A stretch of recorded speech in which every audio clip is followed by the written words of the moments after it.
It started with the sound of laughter, loud, mocking, sharp. The kind of laughter that doesn't come from joy, but from cruelty. It echoed through the vast metal belly of the old Detroit manufacturing plant, cutting through the rumble of conveyor belts and clattering tools like a knife. Jason Statham had just stepped into the building for a surprise visit, part of a quiet project to observe American factory workers for an upcoming industrial campaign. No cameras. No entourage. Just Jason, dressed in plain jeans, a navy jacket, boots covered in travel dust.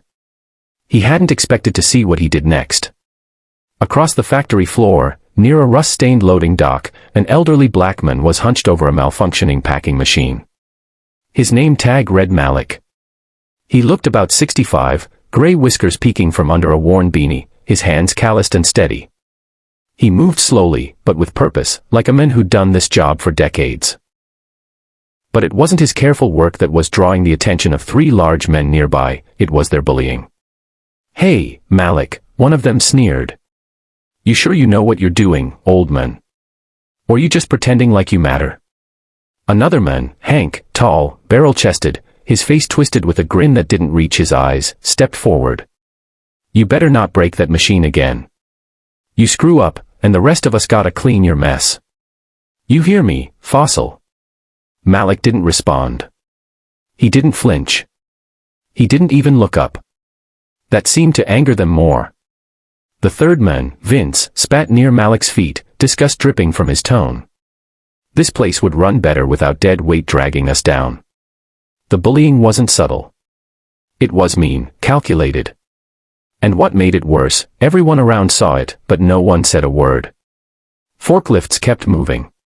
Workers lowered their eyes. Fear had tied everyone's tongues. Jason saw everything. He stood still for a moment, arms crossed, jaw tight. He wasn't just angry, he was disturbed. Deeply. Not because of how it looked. But because he'd grown up around men like Malik. Hardworking, quiet, humble. Men who kept entire families afloat without ever asking for thanks. Men who got mocked simply because they didn't fight back.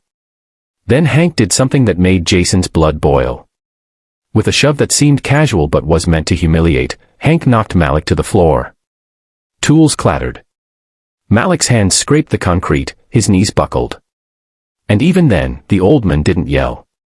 He just slowly tried to push himself up. That was it.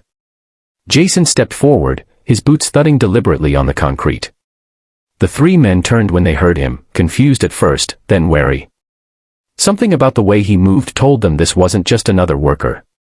Jason's voice came low, calm. "You just made your last mistake." There was a stillness in the air, like the pause before a thunderstorm. Hank tried to laugh it off. "Who the hell are you supposed to be?" Jason didn't answer. He walked over to Malik, crouched down, and offered his hand. "You all right, sir?" Malik nodded, brushing off his palms, trying to stand on his own. "I'm fine, son. Been through worse." Jason helped him up anyway. Then turned to face the bullies again. "Listen carefully," Jason said, now addressing the entire floor. "I don't know how long this has been going on, but I know exactly what kind of men you are.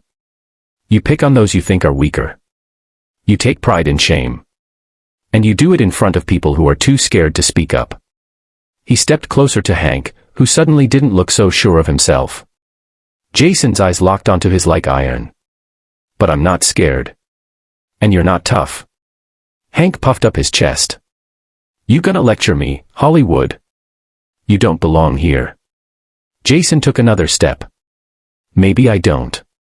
But he does," nodding toward Malik. "He's earned that. You're just noise." For a moment, it looked like Hank was going to swing. Vince cracked his knuckles. The third guy shifted, unsure. Jason raised a hand. "You don't want to do that." He wasn't posturing. He wasn't flexing. He was stating a fact. "I've spent my entire life learning control. Every bruise on my body taught me how to use strength, not abuse it. You want a fight? You'll lose. You want a lesson? I'll give it. Or, you can walk away and think about what you've become." The factory floor was dead silent. Then, shockingly, Hank lowered his hands. Vince took a step back. The third guy looked away, his face suddenly red with shame.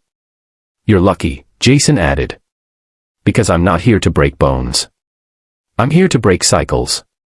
He turned back to Malik. "You shouldn't have to face this alone." Malik gave a quiet nod. For the first time, a few other workers stepped forward too. One of them, a younger woman in a welding suit, said, "We've seen it for months. We didn't know how to stop them." Jason looked around. "Now you do." Word spread fast. By the end of the day, the factory's manager was informed. Hank and his gang were suspended pending investigation. But that wasn't the real victory. The real change happened in the days after. Workers who had stayed silent before now started looking out for each other. Malik began receiving quiet nods of respect from people who used to look through him. He didn't say much about it, just kept working, same as always. But his shoulders stood a little straighter. As for Jason, he didn't stick around for interviews or headlines. He left the way he came, quietly. Just a man doing the right thing when it mattered most.